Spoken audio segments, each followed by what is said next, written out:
Now we are going to seal our Collagraph plates.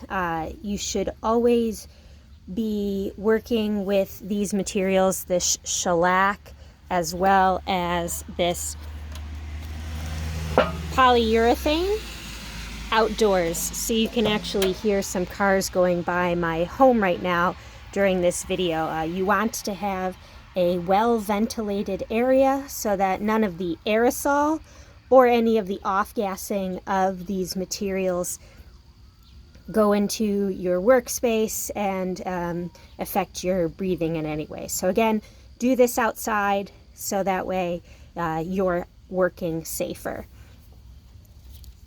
Once your Collagraph plates are completed and the adhesive that you're using is completely dry, now you're ready to coat your plates.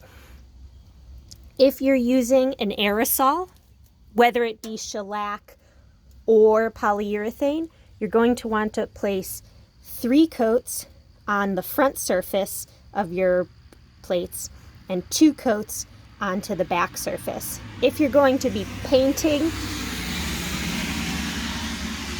your sealant over your plates with a brush, you'll want to do 2 coats on the front and 1 coat on the back.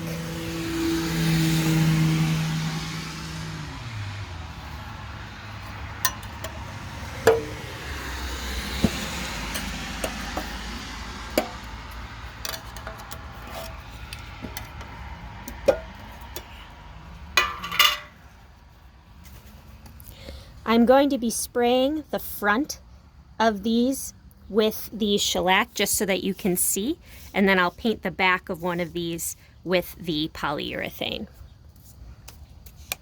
When you're spraying, you want to give yourself an even coat that shows you that the surface of your plate is fully coated and being absorbed, but not too much where it starts to pool. When it starts to pool, you're going to start to lose texture.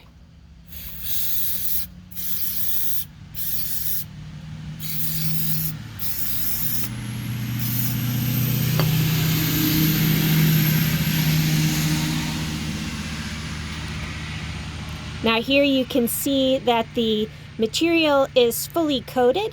It has darkened in texture because that chipboard and all your other materials are actually wet and absorbing that shellac right now. And you want to let this now sit and dry completely before you add your next layer of material.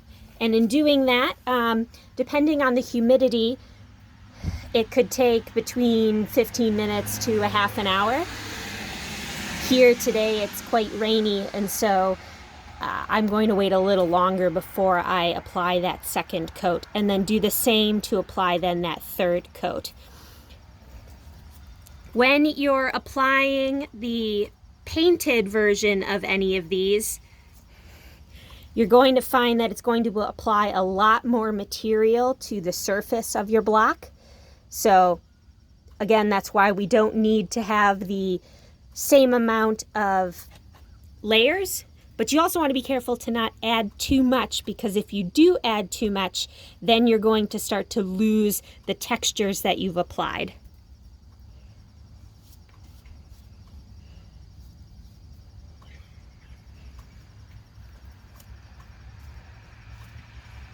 So just to show you the differences in these two textures, you can see here that the one that was applied with a brush is inherently thicker than the one that was applied with the aerosol. So you will be able to save really delicate textures, particularly with the sandpapers and other fine textures, by using the aerosol as opposed to the painted. But either of these will work just fine, as well as whether it's shellac or polyurethane. Again, if you're painting, you want to add 2 coats to the top surface, 1 coat to the back. If you're going to be using an aerosol, you're going to want to apply 3 coats to the front and 2 coats to the back.